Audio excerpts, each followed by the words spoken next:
Usually after an important, they are then 10 days or so after birth, usually after an important relative or father of the mother or in memory of circumstances of their birth. No distinction is made between girls and boys' names. I think there is no. There is, in some cases, a distinction between boys and girls' names. In some cases, there is a distinction. Because there are some names which are only for male. For example, won't you give you? Come on, let me remember.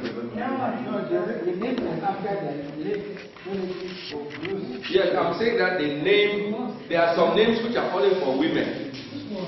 For example, Anyaso. Nkemngu, you cannot have Nkemngu who is a man. My name is Awunfwet, but when you name a girl after me, they don't say Awunfwet, they call it Awunfwet. They use a tone. Awunfwet to change Awunfwet to show when you say Awunfwet is a male. If you say Awunfwet, it is a female. You see the difference. And if you are not close, you will not know.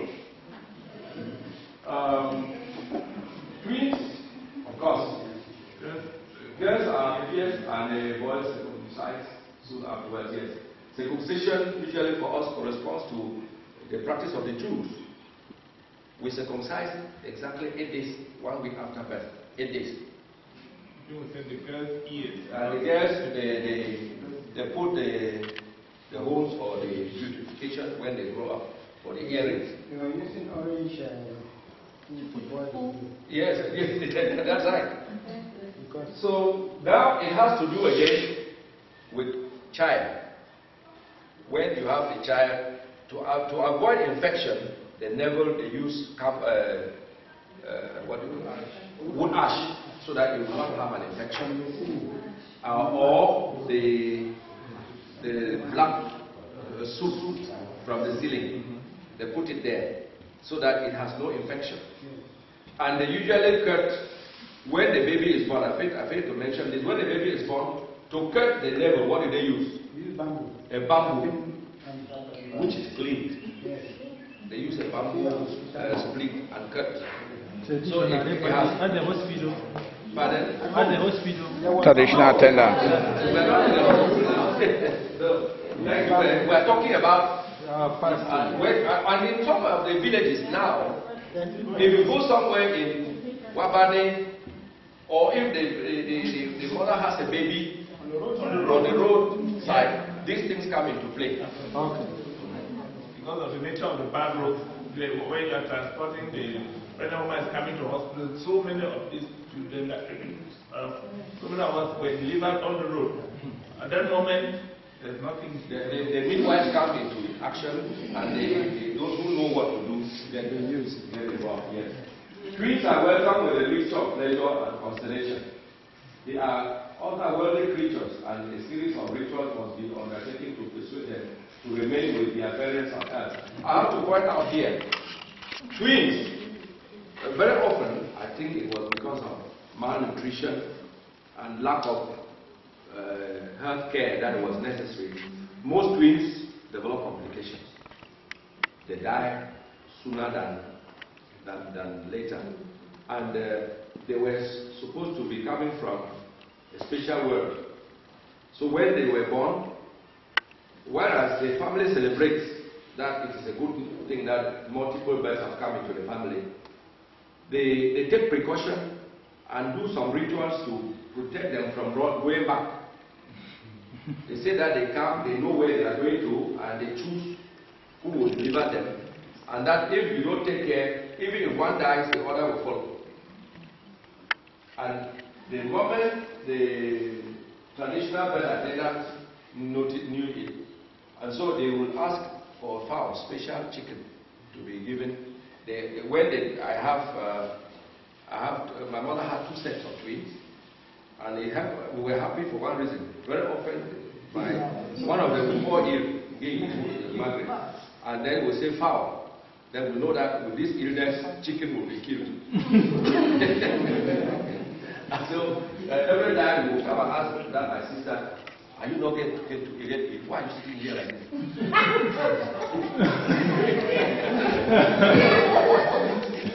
So, at one time, she would just lie down and pretending that she's dying. And then we'll run. Papa, I said that the king is about to go away. She's not there. He said, what? Is it chicken? If we give chicken, she will be where? They will take the feather of the chicken and roast it on fire. Mix it with oil. Give her, and she will stand up and beware. Then they will go to the market and buy chicken and slaughter. So that was the kind of experience chicken protein. Twins are those. Okay, they were also, apart from the twins, there are children who are born. Normally, a baby comes to the head first. The medical experts know this better. We don't know what that happens. But some do not tell. They decide to come feet first.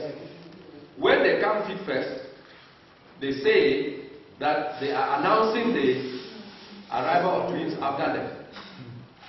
And you have also, either they have to give them twin-related names or do some rituals so that they don't go away because they come and go away too easily. Let us have twins. Okay. Now, when the mother of the twins, the child mother and child, when the mother of the twin has special honor, the same as the father. What is the mother? Do I have to tell you that? The mother becomes a mani. And what does the father become? A tani. There is a lot of respect for those who have multiple births because there is a lot of attachment to having babies, having many children in this own area, in the Lebialem division. So it is a great blessing to have many children. And when you have multiple children, you are seen as somebody who has received tremendous blessings from God. The father of twins, as honorary title, inside their mother's house, the children are medicated and fed with a special chicken, while other mothers of twins dance outside in the compound. The chief sends special beads to place around their necks and 2 mugs to hang above their bed. Sometime before puberty, twins undergo Another ritual.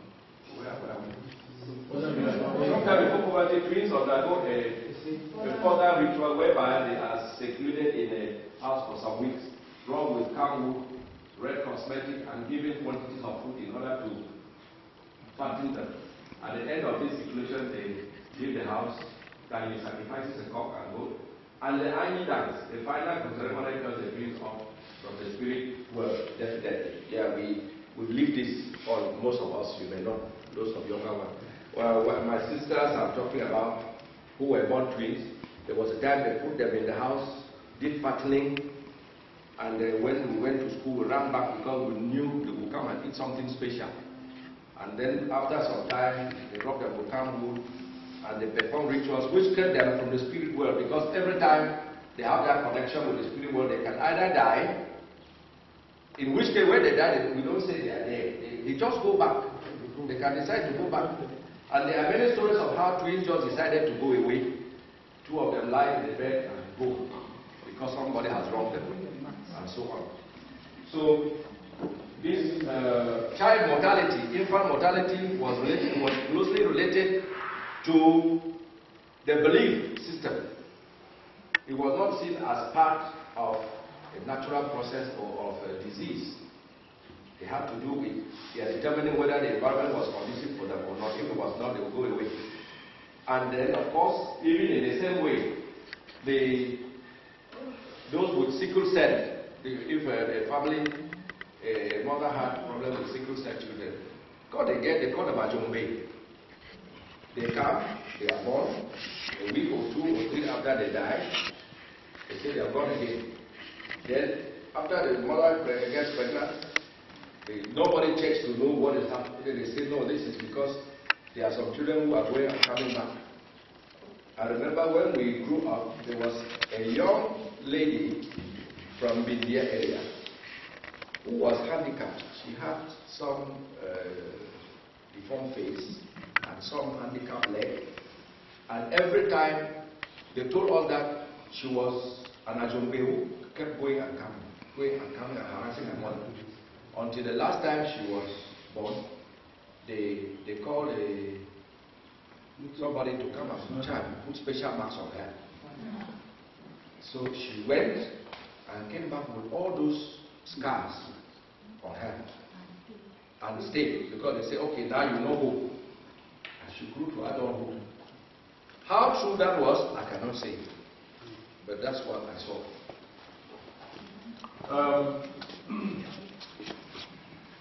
Children grow to adulthood without any ritual associated with poverty. They receive a general training from their mothers and fathers. A girl receives her first home when quite young, 8 or 9, and a boy is first market when he is 11 or 12. Nowadays, almost all Bama children between the ages of 8 and 14 are attending school. So the tradition has just died. Nobody is thinking about that anymore. So let's marriage. We very briefly, in the past, girls were betrothed soon after birth. The ceremony was a simple one. The suitor or his father placing a large log of wood on the fire of the mother of the newly born girl. If the mother and father agreed, the log was left on the fire and the baby was betrothed to a suitor. As a son-in-law, he now began a long service to the parents-in-law.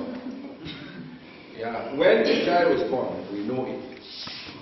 You come and put, if the first person to visit, you come and say it's a baby girl.